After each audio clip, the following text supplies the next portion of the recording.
पिछली बार हमने डिस्कस किया कि 2016 तक मैंने क्या किया। 2016 तक हमारे पास था Rediff shopping, India time shopping और होम शॉप 18। तीनों में हेल्थ केयर और पर्सनल ग्रूमिंग की चीज़ें बहुत अच्छी चल रही थी।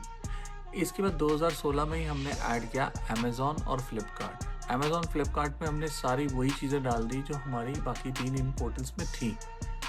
इसमें एक बेनिफिट था कि अमेज़ॉन और फ्लिपकार्ट पे बहुत माइनर सा कमीशन होता था और शिपिंग चार्जेस फ्री होते थे। तो हमारा क्या हो रहा था कि तीनों पोर्टल्स में जो चीज़ें हम बेच रहे थे ना, उनमें वो महंगी थी और अमेज़ॉन और फ्लिपकार्ट में आते ही वो सेम चीज़ें हमारी सस्ती हो गई।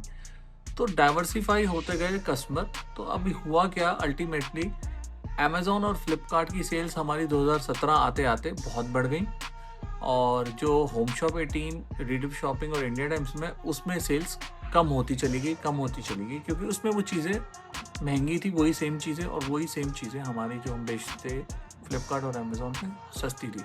2008 आते-आते तो रिडिफ शॉपिंग हमारे को बंद ही करना पड़ा क्योंकि पेमेंट अटकनी शुरू हो गई और ऑर्डर्स आते नहीं थे।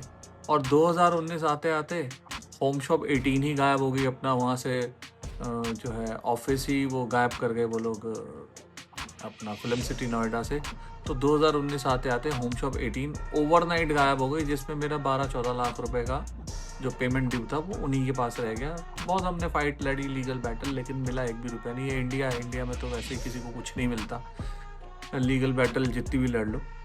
तो होम शॉप 18 हट गया हमारी लाइफ से, इंडिया टाइम्स हट गया क्योंकि वो भी चलना बंद हो गया था और रिडिफ शॉपिंग भी हट गया। तो 2019 आते-आते मेरे पास अब आया था अमेज़ॉन और फ्लिपकार्ट, और 2019 में ही मैंने 1mg में काम करना शुरू किया, जो कंप्लीटली हेल्थ केयर पे ही चलता था उसका बिज़नेस।